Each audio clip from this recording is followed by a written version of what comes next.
story begins with a controversial researcher named Terence McKenna. Terence McKenna was kind of the subcultural Timothy Leary of the 1980s and 90s. He did these kind of mathematical graphings with the I Ching and turned it into a kind of map of time. Before his death in 2000, McKenna noticed an unrecognized pattern in the 64 hexagrams of the I Ching.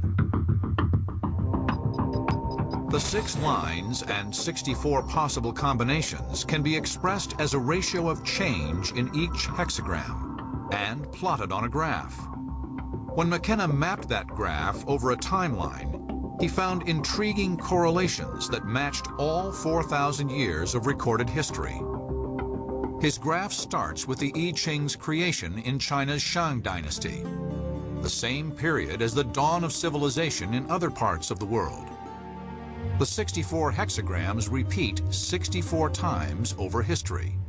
McKenna called his theory time wave zero. The highs and lows of his I Ching graph seem to have accurately predicted the fall of the Roman Empire, the discovery of the New World, and the world wars of the 20th century. But the strangest thing of all was that McKenna's timeline came to an end on one specific date, December 21st, 2012. It was later that McKenna discovered that the Mayan civilization ended its calendar at the point of 2012. He felt there was something truly prophetic about that date. Did the I Ching from ancient China and the Mayan calendar from medieval Mexico independently arrive at the same date for doomsday? What I feel is particularly remarkable about the current time is that we have a number of prophecies that all seem to imply that something is going to happen in the 21st century. The time scale of some of the traditional South American prophecies is the same as the time scale of the medieval Welsh prophecies of Merlin. The wizard Merlin, best known from tales of King Arthur. But that was the Merlin of fiction. The real Merlin was much darker, with prophecies that foretold the end of the world.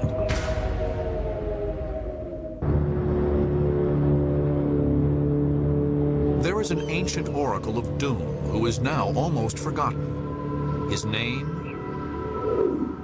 Merlin. We know Merlin as the wise wizard in the pointy hat from Legends of King Arthur. But the historic Merlin was very different from the popular image. In fact, in the Middle Ages, Merlin was considered one of Europe's greatest oracles. His prophecies include terrorist attacks, global warming, and planetary catastrophes, possibly in our own time. There are 2 significant medieval texts that deal with Merlin. In fact, they're so significant that before they were written down, there was very little about Merlin. The legends of Merlin have their birthplace in ancient England. The prophecies were published in 1135 AD, but were based on texts that dated from the 5th century. These texts describe Merlin as a Celtic shaman, half man, half demon. The name Merlin is an English version of an older Welsh name, Merthyn. The ancient Welsh called him Merthyn Wilt, Merlin the Wild, a half-crazed man of the forest. But was Merlin a character of legend, or did he really exist? It seems very likely that the word Merlin or Merthyn was a title rather than an individual's name. And researchers and writers have felt that there were probably at least 2, maybe 3 historical persons who had that title. Merlin was a title for a mad prophet in the woods.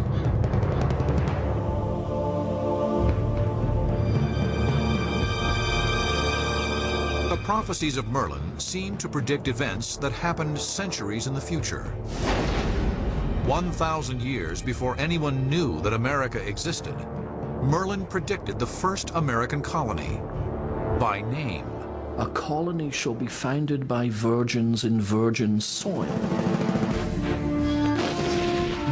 also predicts the British victory over Napoleon at Waterloo and foresees the horrors of the Nazi Holocaust.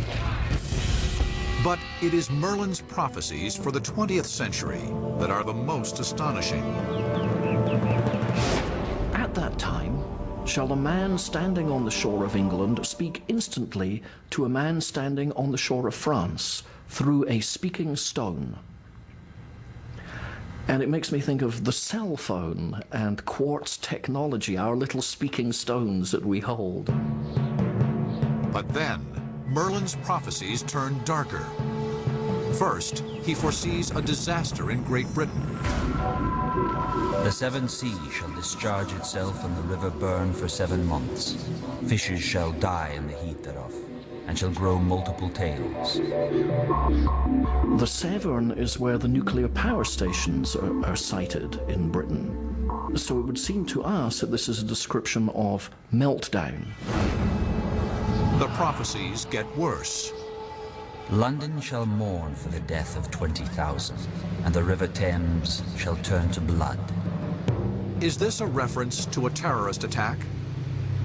Merlin goes on to foresee a more global problem. The seas shall rise up in the twinkling of an eye. The winds shall fight together with a dreadful blast. A lot of these predictions of submerging sound very much like modern scientific predictions of global warming. They start to look a bit like these channeled prophecies. The prophecies of Merlin ends with its own deadly apocalypse. The apocalypse in the prophecies of Merlin is astrological. It says that the planets will run out of their appointed paths. And it says that the planets will run riot through the signs. Now, there's only one way that could happen, and that would be if the movement of our Earth changes its rotation. Like the Mayan calendar, Merlin's prophecies seem to reflect a prediction of polar shift. If it's correct that these changes to the magnetic poles are going to continue and be as dramatic as they have been described by some scientists, then it does really mean that the nature of the planet will change. And that, of course, is where it ties in with some other prophecies from other traditions. Centuries after the prophecies of Merlin were written down, another English oracle appeared. Her timeline of doom is nearly identical. It's apocalypse now. When pictures look alive with movements free, when ships like fishes swim beneath the sea, when men outstripping birds can soar the sky, then half the world, deep drenched in blood, shall die. These prophecies came from a woman known as Mother Shipton, said to have lived in Yorkshire, England in the early 1500s. I think the idea is a seeress who lived in a cave, just like Delphi, who is born of human and otherworld spirit, just like Merlin. You see certain themes that endure through the centuries.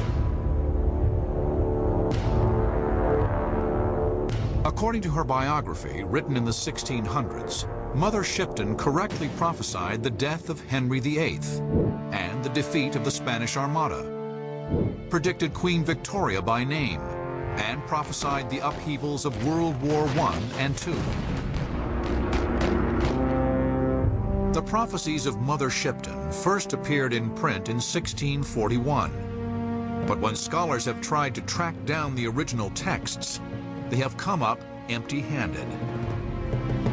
Despite the fame of Mother Shipton, there is no evidence she ever lived at all. Most of the prophecies of Mother Shipton were written by later people.